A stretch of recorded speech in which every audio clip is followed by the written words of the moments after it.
Hi, I'm Jared from KTWU. Coming up, a segment from Sunflower Journeys. If you enjoy it, please consider visiting ktwu.org to make a contribution.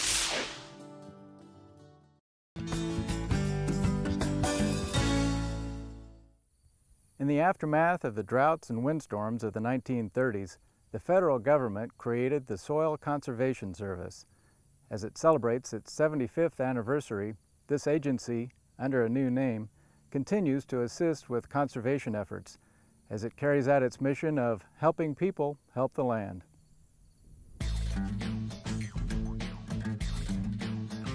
On a hot and breezy July afternoon, in a pasture a few miles north of Harrington, earth movers peeled up large chunks of soil and transported it to a berm rising above the surrounding prairie. As bulldozers and other heavy equipment tamped it down and sculpted its shape, the land was transformed under the supervision of the Natural Resources Conservation Service. Referred to as a watershed dam, this structure represents one of the tools used to control the flow of water when heavy rains fall. So there is going to be a watershed dams and structures built that will minimize, slow down the water. Then you have a water source too. You know, when water runs short, then you have a water supply. So there's some benefits to having the watershed dams as far as controlling it. The Supervisory District Conservationist for the NRCS, Dennis Brinkman has been with the organization for almost 30 years. He likens the agency's basic approach to soil conservation to that of constructing a home. Traditionally, particularly in Kansas, you'll see ours as a structural-based conservation system because of the rainfall events that we get, so that's the reason that it ends up being that need. But then through the years we've realized besides that base part, the base foundation you might have on a house or 2x4s or such as you may, basic part for a house. And then you have your shingle and your siding, you have to seal it in. And so the terraces, waterways, ponds, that's our foundation and a lot of our conservation. While then the residue on top of that surface and the vegetation that protects it, then that's what helps further define and protect the soil. The basic foundation of the NRCS was laid in the 1930s when extended droughts laid bare farm ground throughout the Great Plains and the parched earth blew through the air in huge dust storms. By the time the dust clouds reached Washington, D.C., Congress realized that something had to be done. They established a new agency under the direction of a soil scientist by the name of Hugh Hammond Bennett, as the state conservationist for Kansas, Eric Banks, explains. The agency was established in 1935 as the Soil Conservation Service. Hugh Hammond Bennett and others felt it was important to establish the agency so that practices could be implemented on the ground to reduce the soil erosion and the dust that was blowing in the Midwest area. Soon after it was formed, a film promoting the new agency was produced. From Washington come U.S. Department of Agriculture soil experts to establish field headquarters near Dalhart. Confronting them is one of the world's greatest land reclamation problems. First experiments include the construction of reservoirs to conserve the region's scanty rainfall. Then, to prevent the spread of erosion, partially damaged land is terraced and contoured.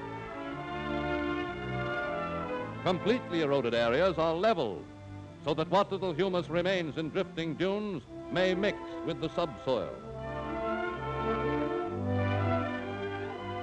From grasslands, sod is stripped and transplanted to barren ground in an effort to make living roots grip the soil. As a windbreak in years to come, hardy young trees are planted where trees have never grown before.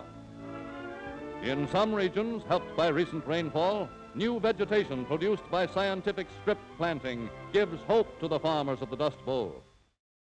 Working in collaboration with the leaders of local conservation districts that were established, the Soil Conservation Service succeeded in bringing federal resources to bear on conservation practices employed by farmers and ranchers throughout the U.S. In 1994, its name was changed as the USDA was reorganized. The agency changed its name, purposely changed to Natural Resources Conservation Service, because there's so many other things that we work on. We still consider the soil piece of what we do to be our bread and butter, but there's so many other aspects of agriculture that fall under the realm of natural resources, and as I understand it, that was why the name was changed. The NRCS maintains local offices throughout each state, providing a broad array of services and funding through a number of different programs, which range from the improvement of wildlife habitat to the protection of farms and ranch lands through conservation easements. The mission of the agency is to help people help the land, and we predominantly provide conservation technical assistance and financial assistance to Kansas farmers and ranchers to help them address various resource concerns that they have on their private lands. So we come out to your farm, you call up, you say, I've got a concern. I realize there's a problem there.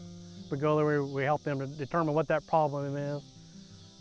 Work up a system, which we then put into a conservation plan. We like a plan so then we're not arbitrarily running out doing this and then, oh my goodness, on the other side we didn't think about this. This systems approach extends across the landscape as the NRCS collaborates with various other agencies to achieve desired results. They also rely upon the support of numerous volunteers through their Earth Team program, which is open to anyone over the age of 14. Jan Klaus serves as the state coordinator of that program.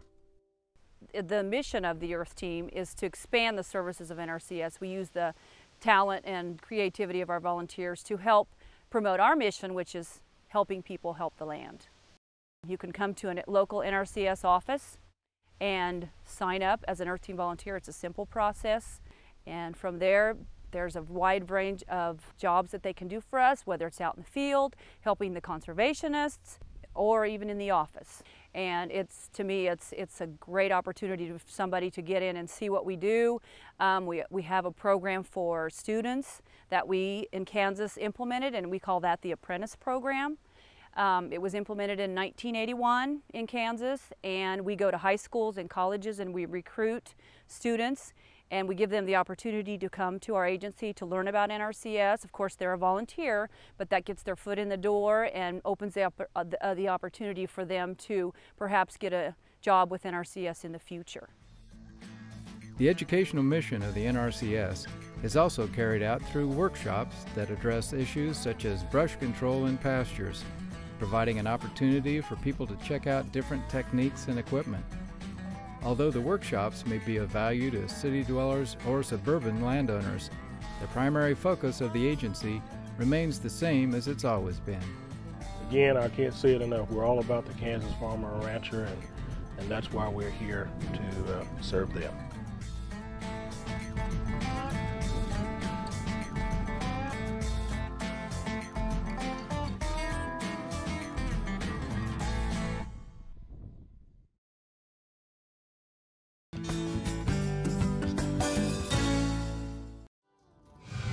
Glad you could stop by to see a clip from Sunflower Journeys. There are more great local stories out there waiting to be discovered, but it takes help from viewers like you and me to make it happen. Visit KTWU.org right now to make a pledge.